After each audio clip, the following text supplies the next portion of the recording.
지난 시간에 서산대사의 임진왜란 참전에 대한 말씀을 드렸는데, 이번 시간에 계속해서 서산대사의 사상이라고 하는 주제로 말씀을 드리겠습니다.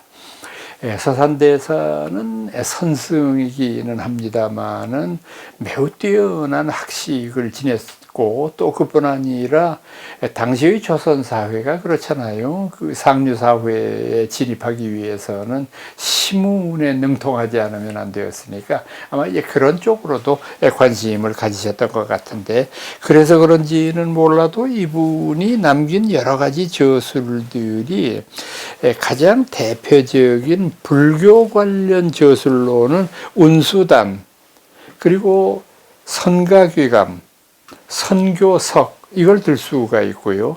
또 이분의 시문집으로는 청허당집 같은 걸 들 수 있어요. 참 이 청허당집 같은 책도 굉장히 시문집이기는 하지만은 고승답게 굉장히 불교적인 색채가 짙은 아름다운 그런 글들이 많은데, 이분의 사상을 핵심적으로 표현하는 것은 바로 선가귀감이라고 생각을 합니다. 선가귀감, 말 그대로 선을 공부하는 사람들이 반드시 마음속에 지녀야 할 마음, 선이란 뭐고 교란 뭔가, 이것에 대한 핵심적인 그 선언이 되는 것인데, 우선 선가귀감에서 이분이 강조하는 말은 뭐냐 하면 선과 교는 하나이다 라고 하는 점이에요. 이 점을 우리가 왜 중요하게 여기느냐 하면은, 앞서도 여러분들한테 말씀드렸던 대로 대부분의 불교 종파에 소속되어 있는 이들은 종파주의에 빠져 있습니다. 자신들의 종파만이 가장 우수하고 다른 종파는 나에 비하면 뒤떨어진다, 이렇게 생각하기가 쉬워요. 근데 여러분들, 종파라고 말했을 때 그 종자, 마로종자를 한번 생각해 보세요. 마로종자. 이 종자의 뜻이 뭐냐 하면 핵심이라는 말이에요. 그러니까 종파가 서로 대립하라고 만들어진 것이 아니라, 부처님 가르침은 84,000이니까 그 84,000의 많은 가르침 중에서 특히 내가 마음속에 두고 있는 가르침이 있을 수 있잖아요. 그 두고 있을 수 있는 가르침을 핵심적으로 이해하고 내세우는 것이, 그게 종파예요. 그런데 이 내가 핵심적이라고 생각한 것 이외에 다른 것들은 모두 다 틀린 것이다, 이건 말이 안 되죠. 아주 잘못 해석하고 있는 거죠. 내가 제일 우월할 수도 있겠지만 다른 것도 나에 못지않은 그런 어떤 우월성을 가지고 있다, 이렇게 생각하는 것이 종파주의의 기본이 돼야 되는데, 그렇게 되지를 않고, 보조국사 진울의 권수청의 결사문에 이미 제가 고려 때 말씀드렸습니다만, 그때 이런 구절이 나오잖아요. 보조국사 진울이 선과에 합격하고 난 다음에 나는 뭐 주지고 뭐고 그런 거 싫다, 그냥 나는 불교의 본래 모습을 회복하고 싶다 라고 하면서 첫머리에 뭐라고 썼습니까? 요즘 우리 주변을 돌아보면 선종과 교종은 마치 물과 불처럼 서로 다투고 있으니 이게 어떻게 일불지혜자로서의 도리이겠는가. 그러니까 우리는 선과 교를 같이 공부해서, 그래서 이분의 결사가 정회결사로 나온 게 그 이유예요. 정이라고 하는 건 선정을 줄임말이고요. 회라고 하는 건 반야를 가리키잖아요. 회라고 하는 것은 교학을 가리키고, 선정이라고 하는 것은 선정을 가리키잖아요. 그러니까 선과 교는 둘이 아니다. 그래서 이 서산대사는 더 아주 직접적인 표현을 썼어요. 새는 두 날개가 있어야 허공을 가를 수 있듯이, 불교 공부하는 이도 선과 교 어느 한쪽에 치우쳐서만은 결코 성불할 수 없다. 우리가 선과 교가 하나라고 생각하는 이유는 새의 날개가 두인 것처럼 우리가 선과 교를 동시에 공부함으로 말미암아 지극한 도를 완수할 수 있을 것이다. 참 이것은 굉장히 모범이 될 만한 그런 그 가르침이라고 생각을 하고, 당시의 선종 일변도의 불교 사회 속에서 이런 주장을 한다는 것 자체도 상당한 의미가 있어 보입니다. 두 번째로 선가귀감에서 강조하고 있는 것은, 이건 조금 선종적인 입장과는 반대되는 것인데, 정토신앙을 가지고 있어요, 이 어른이. 그러니까 왜 제가 반대라고 말씀드리느냐 하면은, 정토신앙은 여러분들 아시는 대로 염불을 통해서 나무아미타불이라고 하는 기도를 통해서 내세의 극락세계에 가고자 하는 것을 정토신앙이라고 우리가 얘기하잖아요.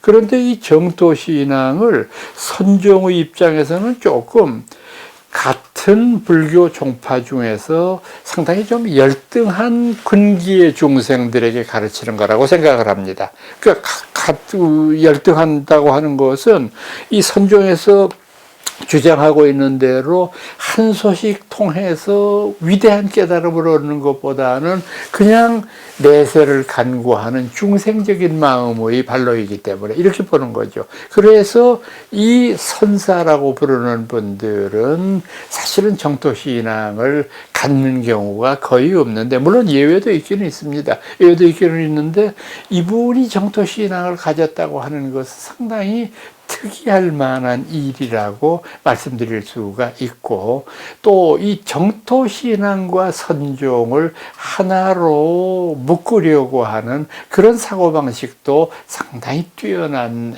그런 안목이라고 볼 수가 있을 것입니다. 그래서 이제 이분이 그 정토신앙에 대한 얘기를 할 때, 정토신앙에 대한 최초의 비판적인 입장을 취한 분은 육조해능이었거든요. 그 육조해능은 이런 말씀을 했어요.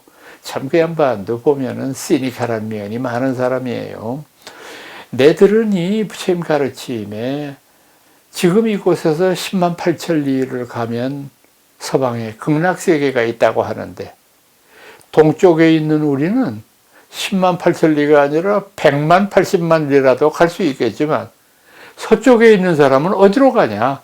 서쪽에 있는 사람들은 한없이 걸어오면 동쪽으로 오게 되는데, 그러니까 이거는 우리가 서방 정토가 10만 8천이라고 하는 말을 의미를 서쪽에 10만 8천이라고 보지 말고 담고 있는 상징성에 주목해야 돼. 상징성이라는 건 뭘까? 10만 8천이라고 하는 것은 10악 8사를 가리키는 말이다. 우리 몸 안에 있는 10악, 10가지의 악행, 8사, 8가지의 그릇된 점, 이걸 없애야 곧바로 우리가 극락을 얻을 수 있다는 의미가 아니냐. 그러니까 무슨 뜻이 되느냐 하면은, 깨닫지 못하고 나무아미타불만 하는 사람은 몇 겁을 기도를 해도 서방정토에 도착할 수가 없다.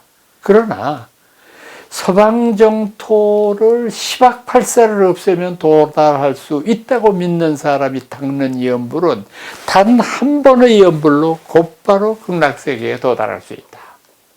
아주 정토종을 정면으로 비판하는 굉장히 충격적인 그런 발언이라고 볼 수도 있는데, 여기에 덧붙여가지고 서산대사는 상당히 그 고승으로서는 충격적인 그런 말씀을 하시는데, 이를테면, 자, 아까 말씀드렸던 대로 육조해능이 깨달으면 마음 한 자리 여는 거기가 바로 극락이다, 이런 말씀 하시는데,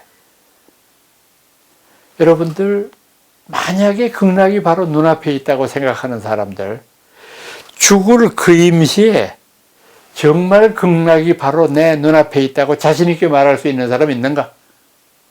나는 없다고 생각한다. 어떻게 죽을 임시에, 젊고 건강하고 살아있을 때는 그런 주장할 수 있어. 그러나 죽음의 임에서는 그렇게 말할 수 없어. 바로 극락이라고 하는 것을 마음속에 묻어놓고 그걸 수행할 때, 부처님이 어떻게 헛된 말씀을 하신 분이냐. 부처님은 극락세계에 대한 진솔한 말씀을 하신 것들, 우리가 선공부한답시고 잘못 해석하는 것은 이것이야말로 병폐다라는 말씀을 하신 것입니다.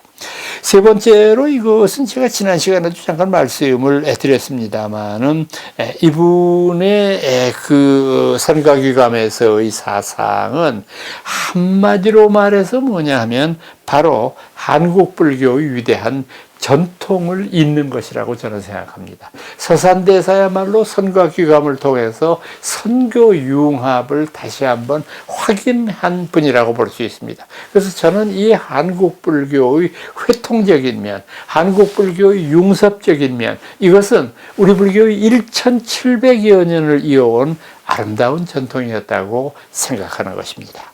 오늘은 여러분들한테 선과 귀감을 통해서 본 서산대사의 사상, 이런 주제로 말씀드렸습니다.